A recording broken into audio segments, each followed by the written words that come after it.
Very good morning viewers. இது prime excellence உங்கள் ரமா உங்களுடன் இணைந்திருப்பது. ஆமாங்க, ரொம்ப நாள் ஆகிடுச்சு நம்ம சமையல் வீடியோலாம் போட்டு. இன்னைக்கு நம்மளோட வியூவர்ஸ் கேட்டிருந்தாங்க சிக்கன் பிரியாணி எப்படி செய்யலாம் அப்படின்ட்டு. ஒருத்தவங்களுக்கு 2 பேருக்கு எப்படி செய்கிறது அப்படின்னு சொல்லி கேட்டிருந்தாங்க. நம்ம மசாலா நிறைய யூஸ் பண்ணாமல் ரொம்ப சிம்பிளாக எப்படி செய்யலாம் அப்படின்றது தான் பார்க்க போகிறோம்.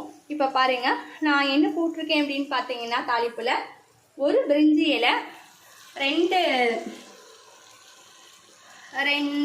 கிராம்பு, சோம்பு, ஒரு ஏலக்காய் போட்டிருக்கேன், வெங்காயம், தக்காளி, இஞ்சி பூண்டுங்க.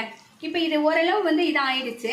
அதுக்கடுத்து இதில் நான் என்ன சேர்க்குறேன்னா, கொஞ்சோண்டு தயிர், 1 ஸ்பூன் தயிர் சேர்க்குறேன். அதுக்கப்புறம் எனக்கு நல்லா இது வதங்கிருச்சு. வெங்காயம் தக்காளி நல்லா வதங்கிருச்சு. ஸோ நான் சிக்கன் ஆட் பண்ணிடுறேன். சிக்கன் பார்த்தீங்கன்னா நான் 2 பேருக்கு தான் செய்கிறேங்க. நாங்கள் அவ்வளோதான் சாப்பிடுவோம். 50 ருபீஸ்க்குரிய சிக்கன் தான் நான் எடுத்திருக்கேன். சரிங்களா?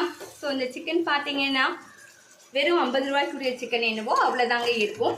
ஸோ இது நல்லா நமக்கு என்ன ஆகணும்னு பார்த்தீங்கன்னா, எண்ணெயிலே நல்லா ஃப்ரை ஆகணும். எண்ணெயிலே நல்லா ஃப்ரை ஆச்சு அப்படின்னா டேஸ்ட் நல்லாயிருக்கும். ஐ மீன் அதை வதக்கிற ஒரு மெத்தடுன்னு நம்ம சொல்கிறோம் இல்லையா, அது கொஞ்சம் நல்லா இருக்கும்னு சொல்லலாம்.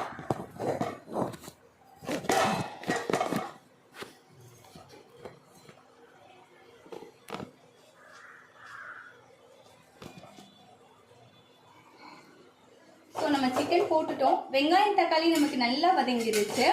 வெங்காயம் தக்காளி இஞ்சி பூண்டு நல்லா வதங்கிருச்சு. இதில் நம்ம மசாலா ஐட்டம் எதுவுமே ஆட் பண்ணலங்க.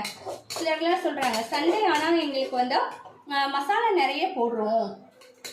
ஐ மீன் நிறைய போடுறோன்னா நம்ம சிக்கன் பிரியாணி இல்லை சிக்கன் குழம்பு ஏதாவது வைக்கிறோம் இல்லையா, நீங்கள் அது யாருன்னு பார்த்தீங்கன்னா, அவர் பேர் என்னது, ஒரு முஸ்லீம் ஒருத்தர், ஒரு பாய் நமக்கு சிக்கன் பண்ணி காமிப்பார், பிரியாணி போடுவார். துபாயில் அவரோட சிக்கன் ரைஸ் ரொம்ப ஃபேமஸ். அவரோட சிக்கன் பிரியாணி ரொம்ப ஃபேமஸ். அவர் எதுவுமே போட மாட்டாருங்க ஃப்ளேவருக்கு. வெறுமனே இந்த இதை மட்டும்தான் போடுவார். 1 கிராம்பு, 1 பட்டை, 1 ஏலக்காய், பிரிஞ்சி இலை. பிரியாணி பார்த்தோம் இல்லையா, இப்போ எப்படி இருக்குன்னு பார்க்கலாம். 3 விசில் வெந்துருச்சு. நான் என்ன பண்ணியிருக்கேன்னா, 1 விசில் மட்டும் நல்ல ஃப்ளேமில் பெருசாக வச்சு நான் விட்டுட்டேன். அதுக்கப்புறம் ரொம்ப ஸ்லோ ஃப்ளேமில் தான், ஃப்ளேம் கொஞ்சம் கம்மி பண்ணிட்டு பண்ணேன். குக்கர் மூடியை திறந்துடலாம். ஸோ நல்லா பொழுனே இருக்குது ரைஸு.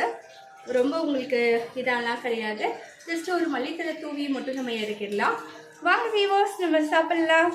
இதை பிரைம் எக்ஸலன்ஸ் உங்கள்கிட்ட உங்கள்கிட்ட இருந்திருக்குது. பாய், ஹேவ் அ நைஸ் டே.